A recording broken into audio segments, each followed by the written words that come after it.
we've got a big surprise for you, Sienna Mannix, today.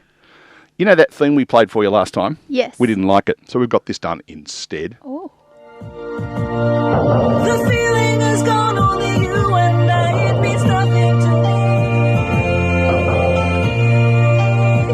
This means nothing to me. Oh, Sienna. All right, Josh. Now, you've got your, I mean, I'm speechless. That says something. That's impressive, isn't it? It is, of course, Janine from No Promises who whipped that together for us during the week. Thank you, Janine. And she's got a girl who works in the cafe where she works called Sienna, who now has it as her phone tone as well. So not just Vienna now, you've actually got Sienna. I mean, that's... Oh, thank you. Now, Rob Cameron, when we play that, normally I say to you, who have we got on the phone to do our sports report today? But today we have Sienna here in the studio with us. Sienna, thank you for joining us today. And it's frightening because she's got a computer and, may I say, Neil, a few dot points. So you and I will go up the street and have coffee. We'll come back in half an hour and we'll be done. What's going on in the world of women's sports, Sienna Mannix? All right. I mean, it's been a pretty quiet week, but I've managed to find... It's been a quiet week. Imagine what it'd be like if it was a busy week. So I'll start... I mean, where do we always start with Ash Barty herself? Former number one tennis player playing in the Icon Series golf event. Wow. Technically, is she still the number one tennis player? When does that... Do we have any idea when that would run out?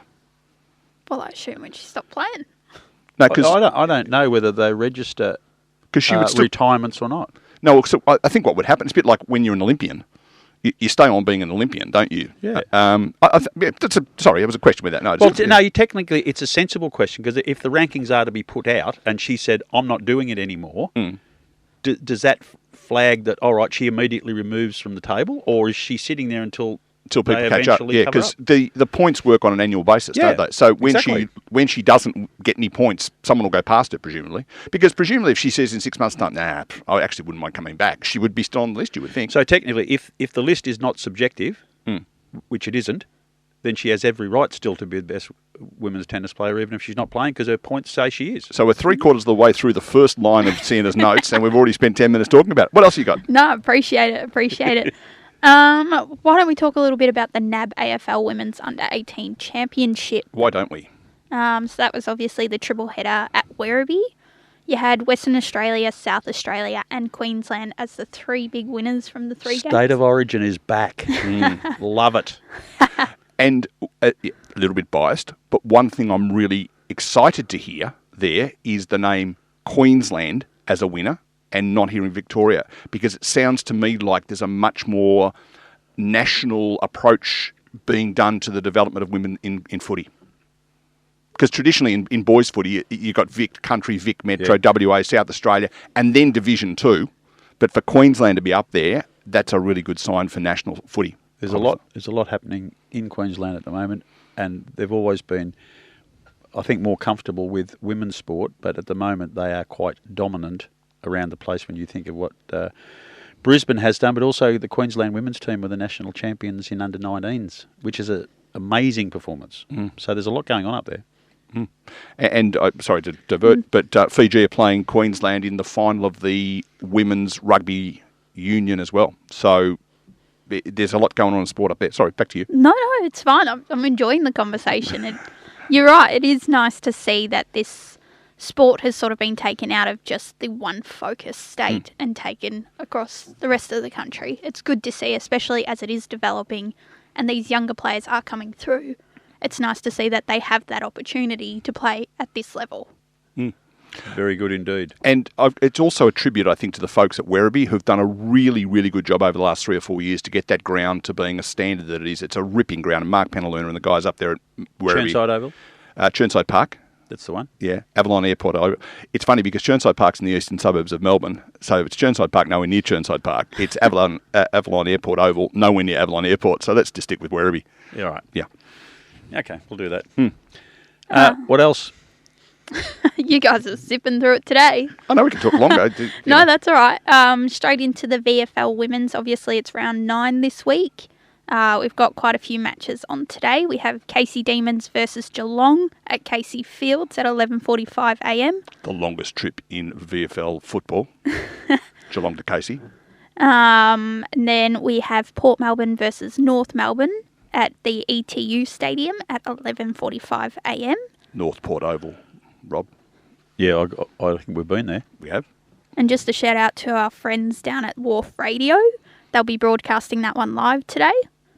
So feel free to tune in and listen to that at 11 a.m. Who are the big players in the VFLW at the moment? Who's sitting up on the top of the ladder, looking like they're going to be champions? Don't Is know. it North Melbourne still? I don't They're know. good. I haven't got the ladder in front of me. Okay, I'll get that. You Yeah. talk amongst yourselves. In terms of the VFL women's, are you Yes. asking Rob? Yeah, so we've you got talk, I'll Casey do- Demons Oh, there you sitting go. up the top. Yes. Sitting up at number 1. Essendon's sitting in second place. The Casey Demons, they've played 6 matches and have won all 6. So they will lose one today because they play Geelong. It is looking like it could be a bit of a challenge given their previous history. However, the way they've been playing this season, it's a good question. Don't you worry, that is the upset of the round. Yeah. It's coming. And that's a ground that is improving in its standard as well. I can remember when we first went out there 15 years ago to do broadcasting, and it was in the middle of a paddock, and if someone sneezed in Cranbourne, there was a breeze worth 2 goals across the ground. Now it's surrounded by housing. It's a little bit more sensible. Yes. So continuing on today, you have Essendon playing Collingwood at the Neck Hanger. That's at one. at the what? NEC. The neck The neck hanger. hanger. That is not. They've got to fix that. NEC is the sponsor. Right? NEC.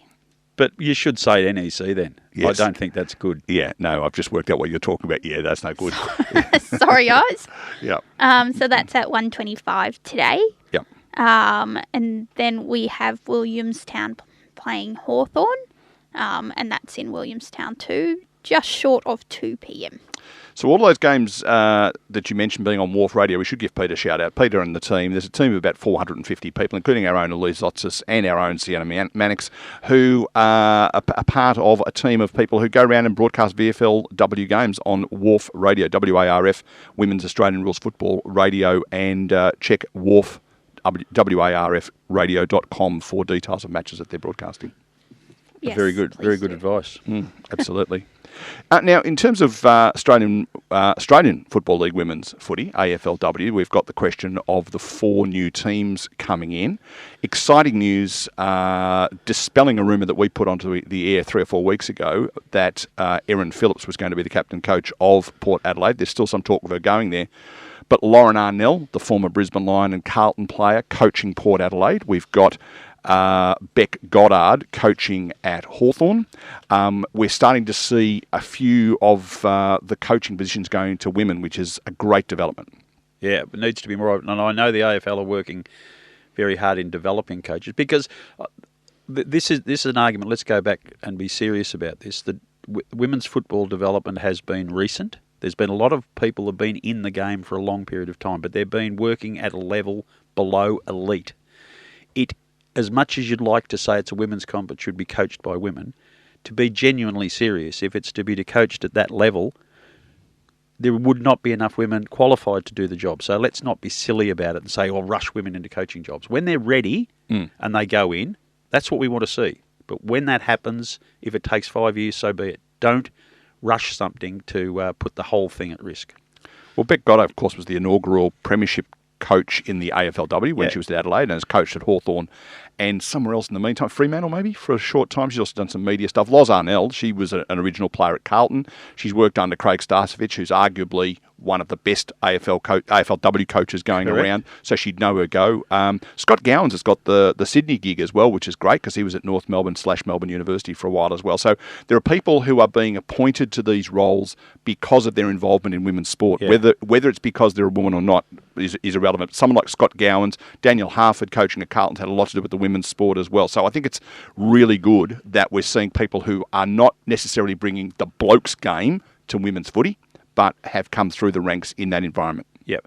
I think it would be ridiculous for anyone to think that there should be 18 women ready to coach at AFLW level.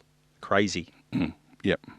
So there's been a lot of talk, Sienna, during the week about the expansion teams and their recruiting. The girl, Prasparkas from Carlton, is heading to Essendon. I can never remember whether it's Maddie or Georgia, but it's one of the two, because the other one's at Geelong. I think we've got George. Okay, Georgia G from Carlton moving on. It's going to unsettle some teams, you would think. Yes, definitely. You will find that there will be a slight disturbance while they are sort of spreading them out across these teams. But again, like I've said previously to the both of you, it does allow that opportunity for these younger players to come up and develop into the game. Yeah, I'd like to see them developing at a level below elite, because some, I think, will be crushed by it. Yep. And possibly lost to the game, and that could add more years onto the development phase. I think you've got to build it slowly. They went too early and then they've gone again, and just all you're doing is spreading a talent pool further. I'm not a fan of the idea. I know people rush because they want to get involved in the money and the marketing of having their own women's team, but I think it's to the detriment of the quality of the competition and probably its long-term aim of getting to where it needs to be. Well, you look at teams like, and obviously I know a little bit about Brisbane, they were really disappointed not to make the grand final this year. They missed out by less than a kick. They've missed 3 grand finals by less than a kick. So, again, there's that anger and fire in the belly. Emily Bates was offered what was described as an obscene amount of money. It was probably $100,000, in the context of women's footy, to go to Hawthorn and to other clubs as well. She's knocked it back because she wants to do something at Brisbane. You would expect Melbourne would be the same. Players would take a pay cut to stay. Because we're not talking about, I'm not getting 750, I'm getting 500. We're talking, I'm getting 90 instead of 80. It's not a big amount of money to stick around. I think Adelaide will be the same. Although Adelaide's got the draw of Port Adelaide, there'll be people like Erin Phillips who'll be getting lots of money thrown in their direction to establish the Port Adelaide side. But to me, what you're going to end up with is clubs like Brisbane, Adelaide, Melbourne, really pulling in tight and saying, let's stick together, in the words of the great, Brian Ferry.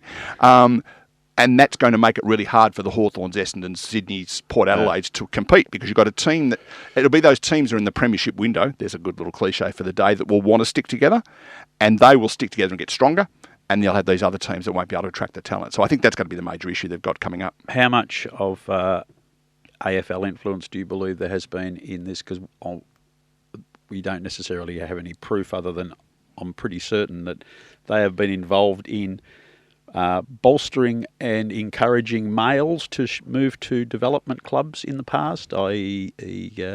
Gary Ablett, Carmichael Hunt, Israel Folau, those types of appointments that have clearly been funded by AFL money. Do you think there's been any of that in encouraging some of these girls to move around? I mean, that's a good question. It is a good question. I mean,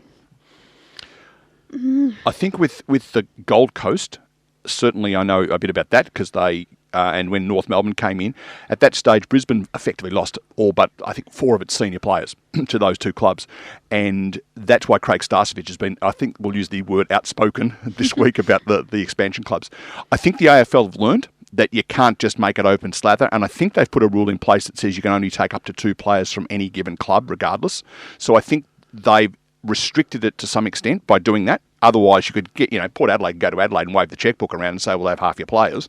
But I think they would facilitate, I think would be a good word, rather than encourage. Yeah, well, what I'm suggesting has happened in the past and probably is happening in this space is that if someone like Emily Bates is a Brisbane player, established, has a profile, or she'd be really good on the Gold Coast to lift them, Emily, what would you need to come over to the Gold Coast? Yep. And the AFL are happy to fund some of that. And I think the thing that's protecting the Western Australian sides and the Queensland sides is because it's part-time and because it's not fully professional yet, Emily Bates would have to uproot from Brisbane for 3 months. Her partner is an assistant coach at Brisbane, so she'd have to come too, and, well, didn't have to, but you know what I mean? Yeah. It becomes, whereas someone going from Adelaide to Port Adelaide or someone going from Carlton to Essendon, it's not a big issue. No, and particularly in developing the Gold Coast with already having a Queensland profile, yes, as she has, that would make it even more. We know, as much as we love to think that the AFL is a beautifully run organisation that's all sweet and clean and nice, we know they aren't. and they've probably Allegedly. been. Well, It that's has, your opinion. It has been speculated that. It has been speculated often that they may have got their fingerprints on some things, and I'm suggesting that they probably have in this case. But we'll wait and see the dust settles, and hopefully we don't have another 2 years of watching similar standard. We've watched the last two because this talent spread has, just like having a piece of Vegemite on a piece of toast, you take half it off and put it on 2 pieces of toast. It's just not as good, is it? Very elegantly done. Well done, Rob. Thank you. And the AFLW Premiership season looks like it's going to start in August. Is that official yet? Do you know? I haven't heard officially yet, no, but the rumours are suggesting that's true. Yeah. Excellent. Well, Sienna, we are going to say thank you for your sport report. We're going to hear from our sponsors, but stick around, can you? Yeah, don't go anywhere. Because you're interviewing Dennis Walter later. It is, no, you're not, 28 and a half minutes past 9 o'clock.